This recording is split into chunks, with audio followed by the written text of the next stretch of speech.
Salut les amis, Bhaskar pour Hypnomachie, je suis en compagnie du docteur Bilal Chauki. Voilà, que vous avez déjà vu sur la chaîne, vous reconnaissez peut-être, on s'était déjà parlé autour de l'intelligence artificielle. Tout à fait. Et donc là ici, c'est une courte vidéo pour parler d'un projet qui te tient à cœur, puisque toi comme moi, nous sommes deux fans d'épistémologie. Ouais. Et donc tu as envie de proposer un cours d'épistémologie des sciences, on peut dire ça comme ça? Oui, on peut dire ça comme ça. Alors comment est-ce que ça va s'articuler ce cours?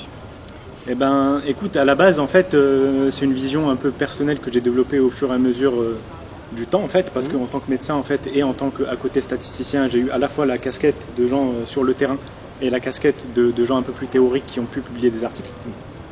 Et c'est vrai que tu es fasciné souvent, parce que quand on échange, tu es fasciné par ce croisement entre la théorie et la pratique, qui sont deux mondes que tu comprends à chaque fois, mais où tu es un des rares qui fait les ponts. Alors je dis ça, ça peut paraître un petit peu présomptueux, dire je suis le seul qui fait les ponts entre la théorie et la pratique, il n'y a plus d'un de tes confrères qui doit se droguer. C'est pas ce que je dis évidemment, mais qu'en tout cas tu as une vraie valeur ajoutée à proposer en termes de jonction entre une épistémologie pratique et une épistémologie théorique rigoureuse en fait. Tout à fait.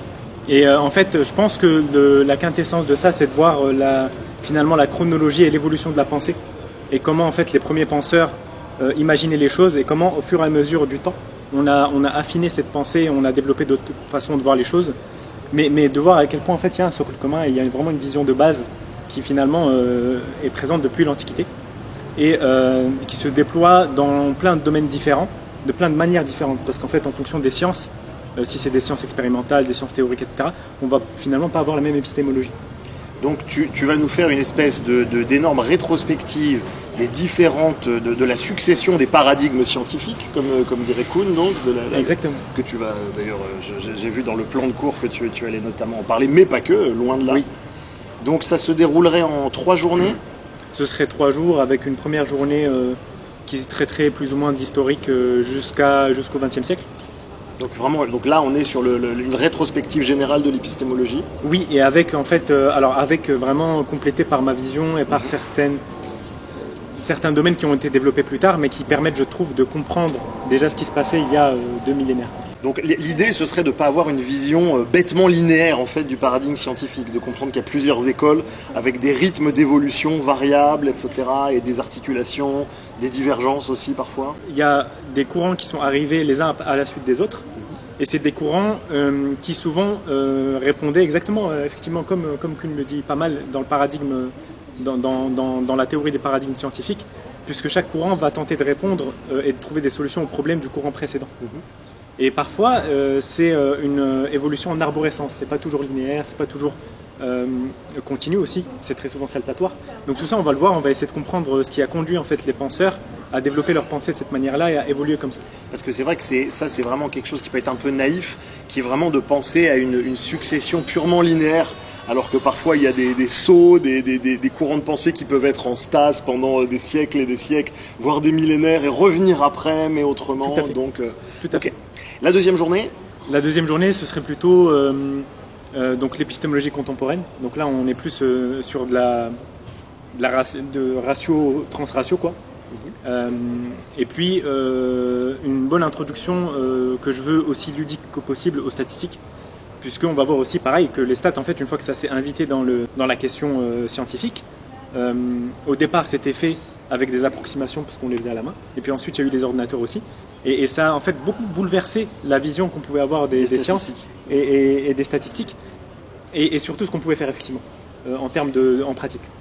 Et ça a beaucoup changé ce qu'on comprend vite, que en fonction de la complexité des sciences, on va avoir besoin d'outils différents pour les analyser, parce que parfois on n'a pas toute la chaîne de causalité.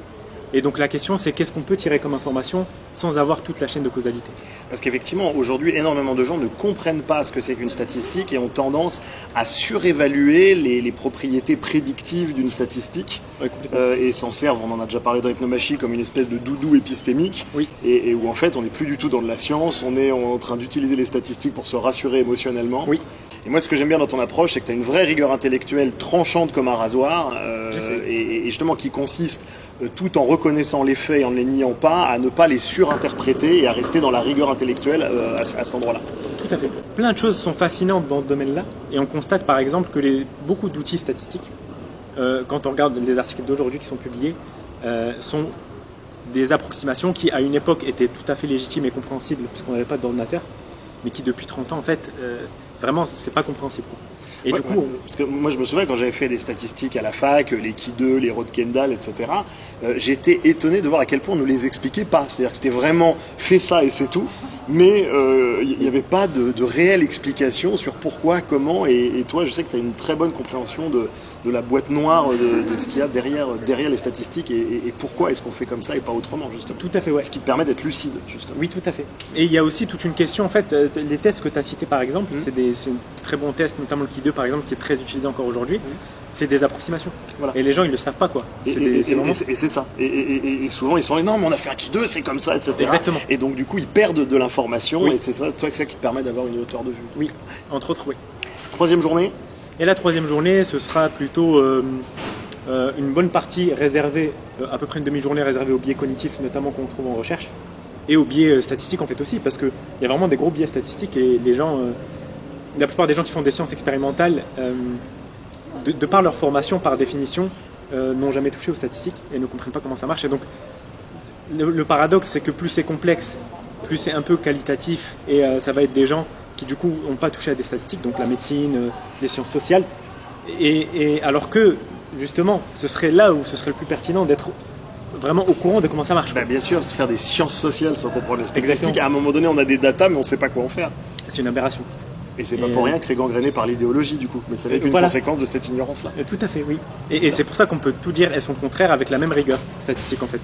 Parce que en fait, les gens ne savent pas ce que c'est et comment c'est fait. Et ce qui amène à une décrédibilisation de sciences telles que la sociologie, alors qu'en fait, il s'agit plutôt d'une méconnaissance ou d'un défaut de formation dans la méthode expérimentale qui la sous-tend. C'est pas la discipline en elle-même qui devrait être remise en question simplement parce qu'on a N sociologues comme ça qui comprennent rien aux statistiques. Ouais, tout à fait d'accord. Et la dernière demi-journée, qui est donc de la lecture critique d'articles pratiques. C'est là où on va mouiller le maillot un petit peu du coup.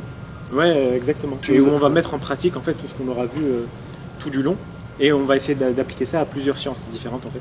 Tu nous as préparé quelques articles un petit peu faussement. Je vais essayer de revenir un peu sur le. Faussement rigoureux. Oui. Et des articles qui ont été décrédibilisés, notamment par exemple certains articles du professeur Raoult, et où on verra que finalement, par rapport à d'autres trucs qui sont passés crème, c'est beaucoup plus rigoureux. D'accord.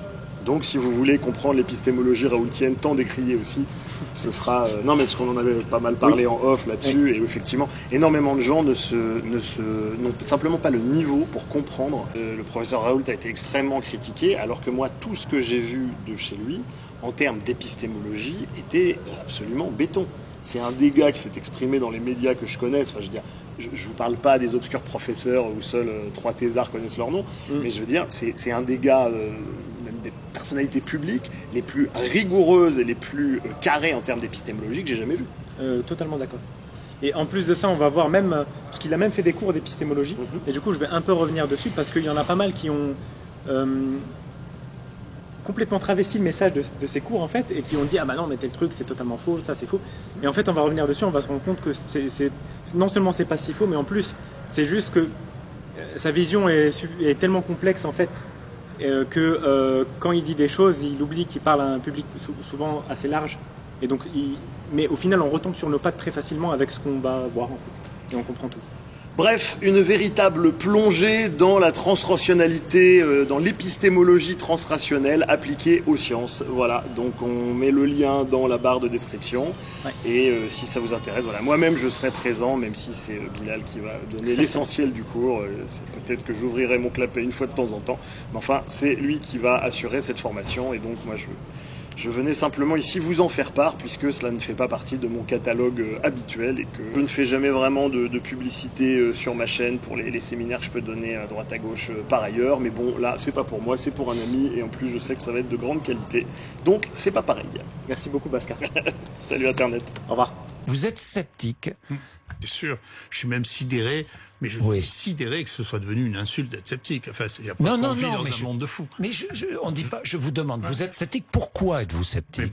Mais sinon, je serais pas un scientifique. Enfin, je n'aime pas, si vous voulez, les simplifications extrêmes, ni les discours qui deviennent des discours de propagande. Donc, je n'aime pas les faux prophètes. Je n'aime pas les gens qui donnent des caricatures de l'histoire, et ça n'empêche pas les gens d'être raisonnables. Mais il y a des moments où être raisonnable, c'est comme au temps de l'Inquisition, le fait d'être raisonnable justifie le bûcher. Donc le scepticisme, c'est la nature même des scientifiques.